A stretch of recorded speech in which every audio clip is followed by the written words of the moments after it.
Hello, thanks for joining me. In this video I visit the graveyard at Trinity Independent Chapel in Llanboidy in Carmarthenshire.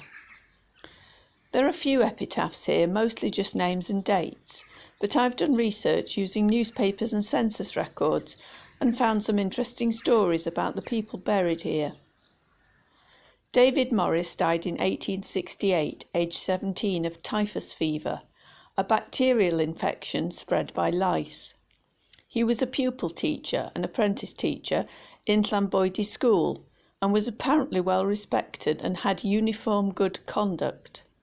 The funeral was packed, and mourners included the teachers and pupils of the school, Squire Powell, who founded the school, and David's widowed mother. The school children sang hymns with much pathos and contributed to his gravestone, on which his parents are also remembered.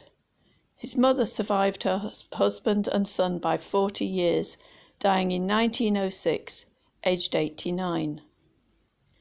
Enoch Phillips died in 1841, aged 81, and is buried here on the land he once owned, but gave for the building of the chapel, being one of its founders. The chapel looks rather different now. It was rebuilt several times. The date stone from 1848 was removed during the 1903 rebuilding and is in the corner of the graveyard, not too far away from where Enoch Phillips lies. Jonah Phillips lies across the path from the chapel's founder, and his death was a shock for the villagers of Llanboidy. He had been a railway signalman on the Great Western Railway, but had moved to Llanboidy and was landlord of the Bush Inn. He had also apparently invented and patented a door-closing arrangement. Unfortunately, running a tavern was the worst possible choice of trade for Mr. Phillips, and he succumbed to the temptation of copious amounts of ready drink and became an alcoholic. One night in August 1902, after closing time, he went up to his bedroom, took a knife and cut his own throat. Despite the attention of his neighbours, roused by his poor wife and sister-in-law, he could not be saved. Despite this terrible end, he was remembered as a friend and a kind and sympathetic neighbour and willing helper to any deserving cause.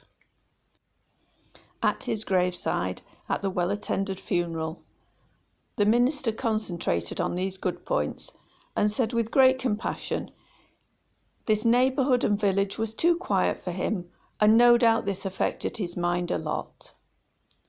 The minister who officiated at this funeral was the Reverend W. Thomas, who himself is buried here with his wife, who died many years before him, and has the lovely epitaph, "Her beautiful life was as lovely as music." This Greek Revival pillar commemorates the Griffiths family of Middle Mill. Their daughter Phoebe Griffiths married William Jones at this chapel in September the 5th, 1876. Only 3 months later she was buried here. The text chosen by her parents is from the book of Job and reads, "For the thing which I greatly feared is come upon me, and that which I was afraid of is come unto me." Here lies Thomas Morgan, a miner from Blaenavon in Monmouthshire, still working at 73 years of age when a strike was called. He had lost his wife and only child many years ago, so he decided to use the strike as an opportunity to visit his sister in Llanboidy, then return to work. However, he was quickly taken ill, and despite her care, he died within a few days and was buried here. His epitaph tells us he was an active Baptist for more than 50 years and a deacon for more than 30 at Horeb Baptist Church in Blaenavon. Tilting at an angle, covered by ivy in a rather neglected corner, we find the headstone of Simon Jenkins, who lived at Bradford House in Llanboidy. This was probably a draper's shop. Several West Wales towns and villages had their Bradford House, named after the Yorkshire cloth manufacturing city that supplied them. The 1881 census shows Simon, his wife Elizabeth, and 3 young children living at 2 Penfrew. By the 1891 census, the Jenkins family had moved to Bradford House and had grown.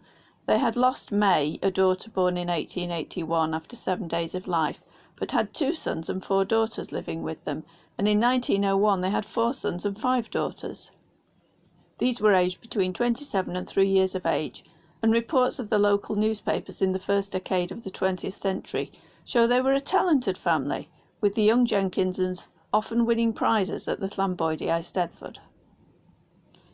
The first to die was Margaret, the oldest daughter, who was 26 when she died in 1903. Her obituary in the Carmarthenshire Journal says she had been suffering for a long time before her death. She was a faithful member of Trinity Chapel, a regular attender at Sunday school, and a member of the Band of Hope, and of exemplary character. The funeral was the largest Llanboidy had seen for years. Members of the Band of Hope, a temperance organisation, carried her coffin and contributed an artificial wreath, amongst many beautiful wreaths and crosses which were sent. Sadly, within a few years of each other, 5 of their other children died. Thomas died in 1921, aged 67, and his wife Elizabeth lived to the age of 92, dying in 1943. Many of those buried at Trinity Chapel graveyard were servants or tenants of Squire Powell of Maesgwyn, a kind and progressive landlord. If you want to know more about him, see my video about Llanboidy village.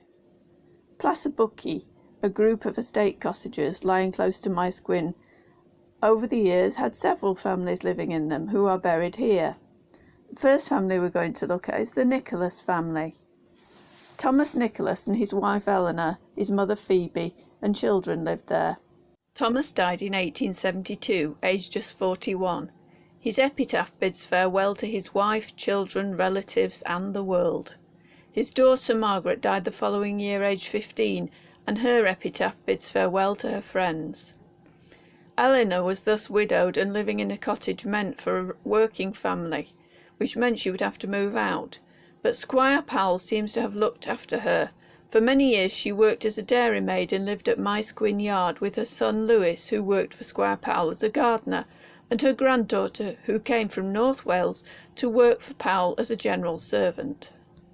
The Davies family, Thomas, Sarah and their children, also lived at Plassabuckie. Thomas was a groom. Their son Samuel died in 1872, aged 5. His epitaph says, "Father and mother, do not weep as you put me in a white coffin. Jesus calls me and I have to go and leave you." Another son, Solomon, was a butcher's labourer, but the youngest son, Benjamin, studied as a minister and rose to become chairman of the Welsh Independents, travelling to America for the World Congregational Congress, and he wrote books. Sarah and Thomas died in 1897 and 1909. Thomas and Esther Davis lived at Plassabuckie at the same time, although they may not have been related to their neighbours. They also lost young children, Catherine, aged 15, and Henry Thomas, aged 5. Thomas was Squire Powell's huntsman and whip, but after the squire's death, the foxhounds were sold, and he went with them to their new home at Travellers' Rest near Carmarthen. They were buried here, however, with a headstone showing a hand pointing heavenwards. Esther died in 1907, aged 61, and Old Tom, as he was known, died in 1914, aged 72, shortly after his retirement. The Reynolds family were also tenants of Plassabuckie. John was a carter and his son David was a gardener. John died in 1906 and his wife Margaret a year later, both in their 40s. There are other residents of Plassabuckie buried here too. Margaret Ann Owen, wife of Thomas Owen, and William and Mary Thomas, and their daughter Elizabeth, who died aged 23. Wandering round the graves, I noticed several unusual women's names which seem to have been popular in this area in the 19th century. Beriah was a biblical name which occurs here, but the poor wife of Benjamin Davis had a P substituted for the usual B. I hope the implications of this never affected her. Another rarer biblical name, Keturah, is seen here, and the rather patriotic-sounding Britannia was also popular in this area. Trinity Chapel's Llanboidy is a very peaceful place, but in the middle of a village, surrounded by houses, and it seems that the old villagers buried here are still part of the place. I hope you enjoyed looking round with me. If so, please remember to hit the like button, and if you haven't already, please subscribe to the channel. And of course, thank you for watching.